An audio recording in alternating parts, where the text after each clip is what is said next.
बिस्मिल्लाहिर्रहमानिर्रहीम। अस्सलाम वालेकुम स्टूडेंट्स। आज हम लोग अपना PSY 631 का करते हैं लेसन नंबर 30। लेसन नंबर 30 में आज हम लोगों ने स्पेसिफिक पर्पसेस टेस्ट के बारे में पढ़ना है, यानी कि कुछ ऐसे टेस्ट हैं जो कि स्पेसिफिक पर्पसेस के लिए बनाए गए हैं। वो कौन कौन से टेस्ट हैं उसके बारे में हम लोग स्टडी करते हैं। चैनल को सब्सक्राइब करना मत भूलिएगा, वीडियो को एंड तक देखिएगा और आगे शेयर लाजमी कीजिएगा। सबसे पहले हम लोग जिस टेस्ट के बारे में बात करते हैं that is a scholastic assessment test, SATI। ठीक है, SAT1 सॉरी। अच्छा, सैट भी मतलब इजीली अगर हम लोग बोले तो उसको हम लोग SAT1 बोल सकते हैं। अच्छा, स्कॉलास्टिक असेसमेंट टेस्ट को पहले स्कॉलास्टिक एप्टीट्यूड टेस्ट कहा जाता था। तो ये आप लोगों का MCQs भी आता है कि स्कॉलास्टिक असेसमेंट टेस्ट को क्या कहा जाता था, तो स्कॉलास्टिक एप्टीट्यूड टेस्ट भी कहा जाता था। सबसे पहले ये 1926 में यूज़ हुआ था और अब कॉलेज में दाखिले के लिए जो टेस्ट इस्तेमाल होता है ना, वो यही सबसे ज़्यादा कॉमनली इस्तेमाल होता है। और US में SAT1 के दो पार्ट्स हैं। इसमें ना रीजनिंग को मेजर किया जाता है, वर्बल रीजनिंग को और मैथमेटिकल रीजनिंग को। इसके अंदर मजीद सब टेस्ट भी मौजूद है। जो वर्बल रीजनिंग वाला जो पार्ट है, इसके अंदर 78 क्वेश्चंस हैं और इसको 75 मिनट्स के अंदर कंप्लीट करना होता है। इसमें सेंटेंस कंप्लीशन से रिलेटेड 19 क्वेश्चंस हैं, क्रिटिकल रीडिंग से रिलेटेड 40 क्वेश्चंस हैं और एनालॉजी से रिलेटेड 19 क्वेश्चंस हैं। एनालॉजीज होती हैं कि मतलब आपस में ना चीज़ों को कंपेयर करना होता है, डिफरेंसेस वगैरह देखने होते हैं। उसके बाद जो इसमें मैथमेटिकल रीजनिंग वाला जो पोर्शन है उसके अंदर 60 क्वेश्चंस हैं और इसमें जो क्वेश्चंस हैं वो रेगुलर मैथमेटिक्स से रिलेटेड 35 MCQs हैं। स्टूडेंट प्रोड्यूस रिस्पॉन्सेज यानी कि खुद जो सॉल्व करने होते हैं ना मैथमेटिक्स के क्वेश्चन, वो 10 क्वेश्चंस हैं और क्वांटिटेटिव कंपैरिजंस यानी कि क्वांटिटीज़ को कंपेयर करना होता है, उससे रिलेटेड जो है ना इसमें 15 क्वेश्चंस हैं। इसकी जो टेस्ट की जो नॉर्म्स है बहुत बड़े रिप्रेजेंटेटिव सैंपल से ली गई थी। SAT2 भी अवेलेबल है और इसमें जो सब टेस्ट मौजूद हैं वो direct writing test in Asian languages यानी कि मुख्तलिफ एशिया में बोली जाने वाली जितनी भी ज़बानें हैं उन ज़बानों में मुख्तलिफ टेस्ट मौजूद हैं। और उसके बाद एक और जो टेस्ट है वो देखा जाता है कि वो लोग जिनकी English as a mother language नहीं होती ना, तो उनको इंग्लिश में कितनी महारत हासिल है, उनके लिए ये टेस्ट इस्तेमाल किया जाता है, English as a second language proficiency test. अच्छा, ये तो हम लोगों ने ये देखा था कि स्कॉलास्टिक एप्टीट्यूड टेस्ट होते हैं, यानी कि इसमें जो स्कूल में जो कुछ इंसान ने सीखा होता है ना उसका ही एक तरीके से मेजरमेंट की जाती है, उसकी बेस पे फिर आगे कॉलेज में एंट्रेंस यानी कि दाखिले वगैरह दिए जाते हैं। ये कॉलेज लेवल के थे। अब हम लोग ग्रेजुएट लेवल के पढ़ते हैं। ग्रेजुएट और प्रोफेशनल स्कूल एंट्रेंस टेस्ट, ये वाले वो टेस्ट हैं कि जब किसी ने ग्रेजुएट स्कूल में एडमिशन लेना हो या किसी प्रोफेशनल डिग्री में यानी कि मेडिसिन, आर्ट, लॉ से रिलेटेड लॉ पढ़ना हो, LLB करना हो, MBBS करना हो, उसके लिए जो ये टेस्ट इस्तेमाल होते हैं ना, ये वो वाले हैं। इसमें जो टेस्ट ज़्यादातर मेनली जो इस्तेमाल होते हैं, हेडिंग्स वगैरह देते थे उसको नोट डाउन करते जाएं। ग्रेजुएट और प्रोफेशनल में सबसे पहला जो टेस्ट आता है वो होता है graduate record examination aptitude test, GRE। जो GRE ये सबसे ज़्यादा कॉमन है, सबसे ज़्यादा यही टेस्ट इस्तेमाल होता है ग्रेजुएट स्कूल एंट्रेंस के लिए या एडमिशन के लिए। इसमें क्या होता है कि इसमें जनरल स्कॉलास्टिक एबिलिटी को मेजर किया जाता है। किसी भी इंसान की जनरल जो स्कूल की जो एबिलिटी होती है वो उसको मेजर किया जाता है। और मेजर कैसे किया जाता है कि एक तो इससे ये टेस्ट लिया जाता है GRE का, ठीक है, और उसके अलावा उसके ग्रेड पॉइंट एवरेज देखी जाती है। ग्रेड पॉइंट एवरेज का मतलब होता है GPA यानी कि A ग्रेड है, B ग्रेड है, C ग्रेड है, इस तरीके से जो है ना वो इंसान का देखा जाता है। और साथ में लेटर ऑफ रिकमेंडेशन, ये 3 चीज़ें देखी जाती हैं और इस बिना पे ही आगे स्कूल में जो है ना वो सिलेक्शन किया जाता है।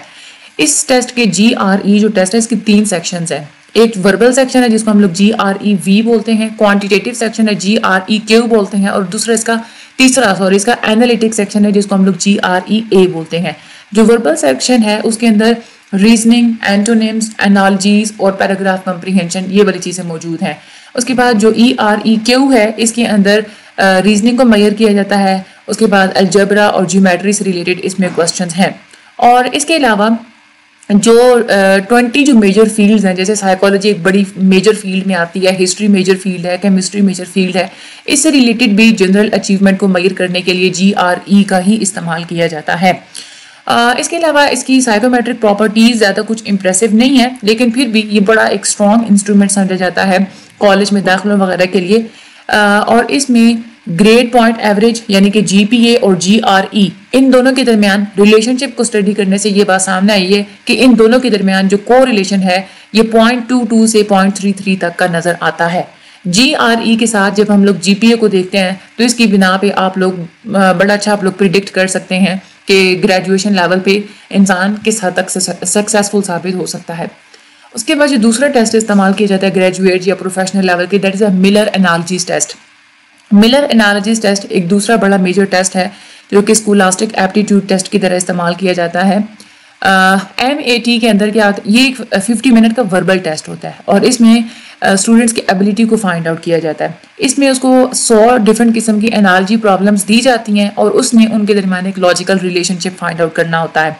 MAT में स्पेशल नॉर्म्स हैं मुख्तलिफ फील्ड से रिलेटेड और रिसर्च से ये बात सामने आई कि MAT एज बाई एज है, यानी कि एज के हिसाब से ये डिफरेंट रिजल्ट्स देता है। इसमें जो लोग जिनकी एज 25 से लेकर 34 तक की होती है उनके GPA को ये ओवर प्रिडिक्ट कर देता है और 35 से 44 ईयर्स तक के जो लोग होते हैं उनके GPA को ये अंडर प्रिडिक्ट कर देता है। इसकी जो साइकोमेट्रिक प्रॉपर्टीज़ है वैसे तो अच्छी हैं, लेकिन फिर भी MAT कुछ ज़्यादा अच्छा साबित नहीं होता, सही तरीके से प्रिडिक्ट नहीं करता रिसर्च एबिलिटी को, क्रिएटिविटी को और दूसरे जो फैक्टर्स होते हैं ना जो कि हमें ग्रेजुएट स्कूल में चाहिए होते हैं, उन सारी चीज़ों को ये अच्छे तरीके से प्रिडिक्ट नहीं करता।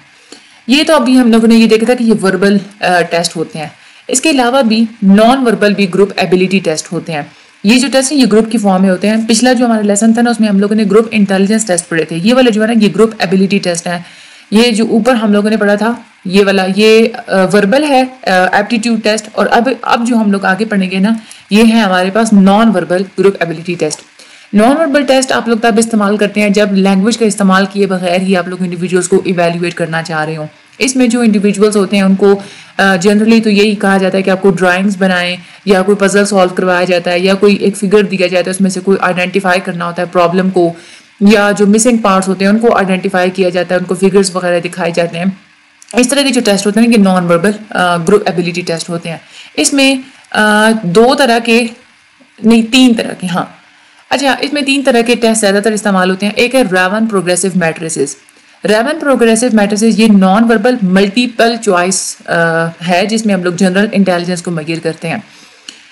इसमें MCQs होते हैं और MCQs ऐसे होता है कि हर टेस्ट आइटम के अंदर सब्जेक्ट को ये कहा जाता है कि इसके अंदर एक मिसिंग एलिमेंट है जो कि इस पैटर्न को कंप्लीट करेगा, और वो जो एक मिसिंग एलिमेंट होता है ना वो 8 ऑप्शंस में दिया जाता है, यानी कि 8 ऑप्शंस होते हैं और जो राइट मिसिंग ऑप्शन होता है वो किसी एक ऑप्शन में मौजूद होता है। तो इस बिना पे उन्होंने क्या करना होता है कि जो राइट ऑप्शन होता है वो चूज करके देखना होता है कि कौन सा इस पिक्चर के अंदर फिट आएगा, इस मिसिंग पार्ट के अंदर जो है ना वो फिट आएगा। ये वाला जो टेस्ट है ये ग्रुप्स की फॉर्म में भी एडमिनिस्टर करवाया जाता है और इंडिविजुअल फॉर्म में भी एडमिनिस्टर करवाया जाता है, और 5 साल से लेके जो बड़े हजरात होते हैं उनके लिए इस्तेमाल किया जाता है। रैवन टेस्ट के अंदर 60 मैट्रिसेस होते हैं, यानी कि 60 के अंदर क्वेश्चंस होते हैं और हर क्वेश्चन के ना 8 ऑप्शंस होते हैं। और इसमें क्या होता है कि 60 मैट्रिसेस यानी कि 60 जो है ना वो शेप्स होती हैं जिसके अंदर मिसिंग पार्ट्स होते हैं और वो ग्रेडेड डिफिकल्टी के हिसाब से होते हैं, यानी कि जैसे जैसे आगे इंसान क्वेश्चन हल करता चला जाएगा तो वैसे वैसे डिफिकल्टी लेवल बढ़ता चला जाएगा। इसमें सब्जेक्ट को यही कहा जाता है कि 8 ऑप्शंस में से जो अप्रोप्रिएट जो पैटर्न है उसको आप लोगों ने सिलेक्ट करना है। रिसर्च से ये बात सामने है कि ये जो टेस्ट है जनरल इंटेलिजेंस को तो मेजर करता ही है, लेकिन साथ में इसके थ्रू आप लोग ये भी मेजर कर सकते हैं कि किसी इंसान के अंदर क्लियरली सोचने की और कम्प्लेक्स डेटा की कोई सेंस बनाने की कितनी कैपेसिटी मौजूद है। इसकी साइकोमेट्रिक प्रॉपर्टीज़ के ऊपर काफ़ी क्रिटिसिज्म तो की गई है, लेकिन फिर भी बच्चों के लिए और वो लोग जो कि बोल नहीं सकते, लैंग्वेज हैंडीकैप्ड बच्चे जो होते हैं, जो कि गूंगे हो गए, बहरे हो गए, और उसके बाद जो कल्चरली डिप्राइव्ड लोग होते हैं उनके लिए ये वाला RPM काफ़ी ज़्यादा जो है ना वो इस्तेमाल किया जाता है। इसके अभी जो अपडेटेड मैनुअल है इसमें तो दुनिया की मेजर सिटी से बच्चों को चुन के उनके परफॉर्मेंस को आपस में कंपैरिजन भी किया गया था। RPM में लैंग्वेज और कल्चर के जो अफेक्ट होते हैं उनको मिनिमाइज किया गया है। उसके बाद एक और जो टेस्ट है जो कि नॉन वर्बल समझा जाता है, that is a good enough Harris drawing test. Good enough Harris test है बहुत ही ज़्यादा क्विक, सबसे ज़्यादा इजी और सबसे ज़्यादा सस्ता नॉन वर्बल टेस्ट है इंटेलिजेंस को मेजर करने के लिए।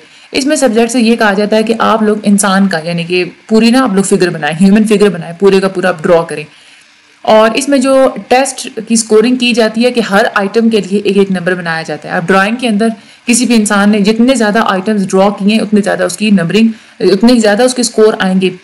इसमें सब्जेक्ट्स का यही होता है कि ज़्यादा से ज़्यादा जो पॉसिबल पॉइंट्स होते हैं वो 70 ही अचीव कर सकता है।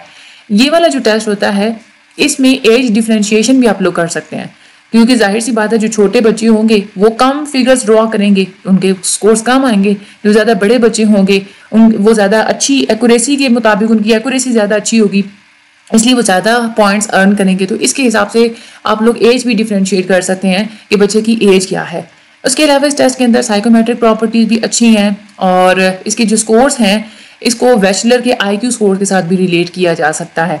इसके जो स्कोर्स होते हैं इनको दूसरे जो इंटेलिजेंस टेस्ट के साथ जो है ना वो कॉम्बिनेशन के हिसाब से मतलब उनके साथ कंबाइन करके ना इसको ज़्यादा अप्रोप्रिएटली यूज़ किया जाता है, ज़्यादा इसकी अच्छे जो है ना वो हमें रिजल्ट्स देखने को मिलते हैं। उसके बाद IPAT culture fair intelligence test, ये इंटेलिजेंस टेस्ट है जो कि नॉन वर्बल है और ये ऐसा परफॉर्मेंस टेस्ट है कि इसमें कल्चर इन्फ्लुएंसेस को बिल्कुल रिमूव कर दिया गया है कि कल्चर का कोई असर हमें नहीं नजर आना चाहिए इंटेलिजेंस में और लर्निंग वगैरह में। ये कल्चर फेयर इंटेलिजेंस टेस्ट है और ये पेपर पेंसिल टेस्ट है और इसके 3 लेवल्स होते हैं। एक जो है वो एज 4 से लेके 8 तक होता है और जो कि मेंटली रिटार्डेड एडल्ट होते हैं, और एक जो होता है ना वो 8 से लेके 12 साल के बच्चे होते हैं जो कि, और उसके अलावा जो रेंडमली सिलेक्टेड एडल्ट होते हैं वो इसके अंदर आते हैं। उसके बाद हाई स्कूल एज के और जो अबव एवरेज जो एडल्ट होते हैं उनके लिए वाला टेस्ट एडमिनिस्टर करवाया जाता है।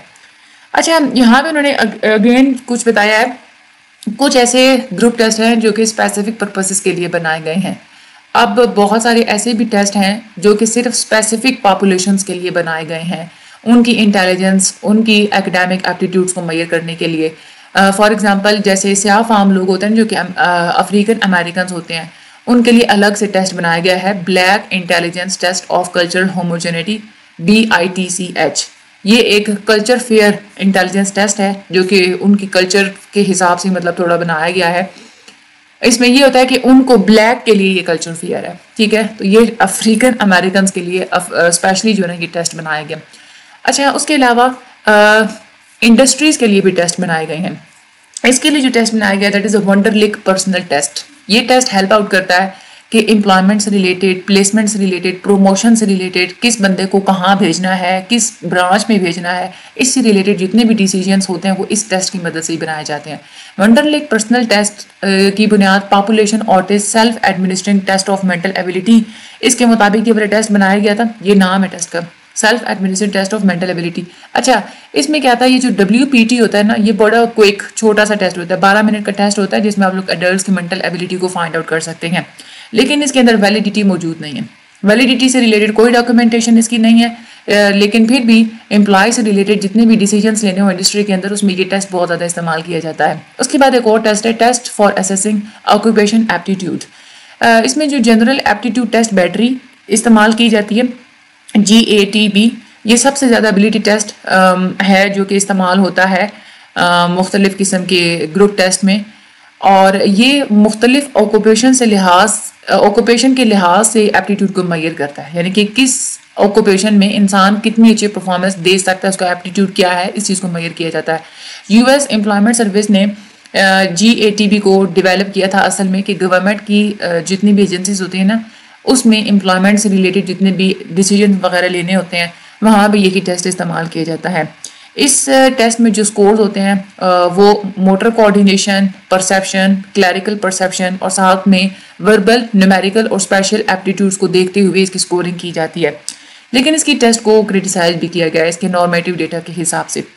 इसके अलावा भी और भी टेस्ट इस्तेमाल किए जाते हैं, डिफरेंशियल एप्टीट्यूड टेस्ट, उसके बाद Bennett mechanical comprehension test, revised Minnesota paper form board test, ये भी टेस्ट हैं जो कि मैकेनिकल एबिलिटी और क्लैरिकल कॉम्पिटेंस के लिए इस्तेमाल किए जाते हैं। अच्छा, एक और arm services vocational aptitude test, ये आर्मी वालों ने बनाया था, डिफेंस डिपार्टमेंट के लिए ये वाला टेस्ट है। Arm services vocational aptitude battery ASVAB, इसको डिज़ाइन किया गया था कि जो पोस्ट सेकेंडरी स्कूल के जो स्टूडेंट होते हैं, इंटरमीडिएट के बाद के जो स्टूडेंट्स होते हैं, वो स्टूडेंट जिनकी 11 या 12 ग्रेड में होते हैं, उनके लिए ये टेस्ट बनाया गया था। डिफेंस डिपार्टमेंट में इसको इस्तेमाल किया जाता है। इसके जो टेस्ट स्कोर्स होते हैं वो एजुकेशनल सेटिंग्स के लिए भी होते हैं और मिलिट्री सेटिंग्स के लिए भी होते हैं। इसके अंदर 10 सब टेस्ट मौजूद हैं, general science, arithmetic, reasoning, word knowledge, paragraph comprehension, numeral operations, coding speed, auto and shop information, mathematics knowledge, mechanical comprehension and electronics information. ये 10 सेप टेस्ट हैं, लेकिन इन 10 सेप टेस्ट को ना ग्रुप कर दिया गया है 3 कॉम्पोजिट्स में ना, 3 कैटेगरीज में इसकी ना ग्रुपिंग कर दी गई है। एक जो कैटेगरी बनाई गई है एकेडमिक कॉम्पोजिट्स की, उसके अंदर एकेडमिक एबिलिटी, वर्बल और मैथ, इससे रिलेटेड जो है ना, मतलब इन 3 फील्ड्स को कवर किया जाता है। उसके बाद एक जो कॉम्पोजिट बनाया गया इसमें 4 ऑक्यूपेशंस के जो है ना वो कॉम्पोजिट्स रखे गए हैं।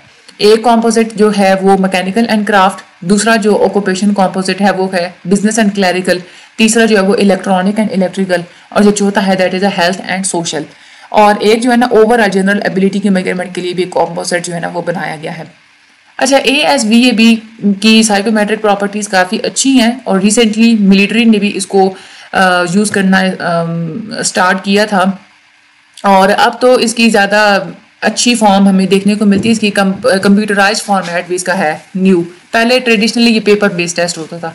उसके बाद एक और है टेस्ट फॉर चूजिंग कैरियर्स, जिन लोगों ने कैरियर को चूज़ करना हो या आगे हम लोगों ने सब्जेक्ट कौन सा पढ़ना है, उसके लिए भी बहुत सारे साइकोलॉजिकल टेस्ट अवेलेबल हैं। इंडिविजुअल्स की हेल्प आउट की जाती है कि वो कैसे राइट कैरियर चूज़ कर सकते हैं अपने इंटरेस्ट और एप्टीट्यूड के हवाले से।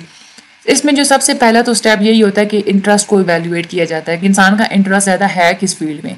इसके लिए इंटरेस्ट को इवेल्युएट करने के लिए जो टेस्ट इस्तेमाल किया जाता है वो होता है कार्नेगी इंटरेस्ट इन्वेंट्री। ये सबसे पहली इंटरेस्ट इन्वेंट्री थी, 1921 में ये इंट्रोड्यूस हुई थी, और इसमें 15 डिफरेंट इंटरेस्ट को मेजर किया जाता था। लेकिन अब तकरीबन कोई 80 से ज़ायद कोई हैं इंटरेस्ट इन्वेंट्रीज जिसके थ्रू हम लोग इंटरेस्ट की मेजरमेंट कर सकते हैं। इसमें जो टेस्ट होते हैं ना कैरियर्स को चूज़ करने के लिए, वो 2 तरह के टेस्ट हमें देखने को मिलते हैं। एक है strong vocational interest test SVIB, और दूसरा होता है कूडर ऑक्यूपेशनल इंटरेस्ट सर्वे। सबसे पहले हम लोग पढ़ते हैं स्ट्रॉन्ग वोकेशनल इंटरेस्ट ब्लैंक। ये सबसे ज़्यादा यूज़ किया जाता है इंटरेस्ट टेस्ट के हवाले से लोगों के इंटरेस्ट को मेजर करने के लिए। उसको डेवलप किया गया था 1927 में। इसमें क्या होता है कि इसको SVIB को डेवलप किया गया था क्राइटेरियन ग्रुप अप्रोच के थ्रू, और इसमें किसी भी इंसान के इंटरेस्ट को मैच किया जाता है क्राइटेरियन ग्रुप के साथ, यानी कि उसका जो इंटरेस्ट है जिस ऑक्यूपेशन में, उस ऑक्यूपेशन में जितने लोग मौजूद होते हैं जो कि अपने कैरियर से खुश होते हैं, उसके साथ मैच किया जाता है इंसान के इंटरेस्ट को, उसकी एबिलिटीज़ वगैरह को।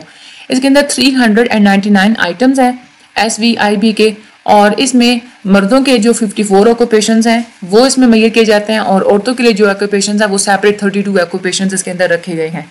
इसके अंदर जो आइटम्स हैं उनकी वेटेज डिफरेंट है, मतलब इसमें यह कि हर ऑक्यूपेशन ग्रुप में जितना ज़्यादा इंटरेस्ट हो, जितनी ज़्यादा इंटरेस्ट की फ्रीक्वेंसी पाई जाती है, उस हिसाब से इसके अंदर आइटम्स वगैरह रखे गए हैं।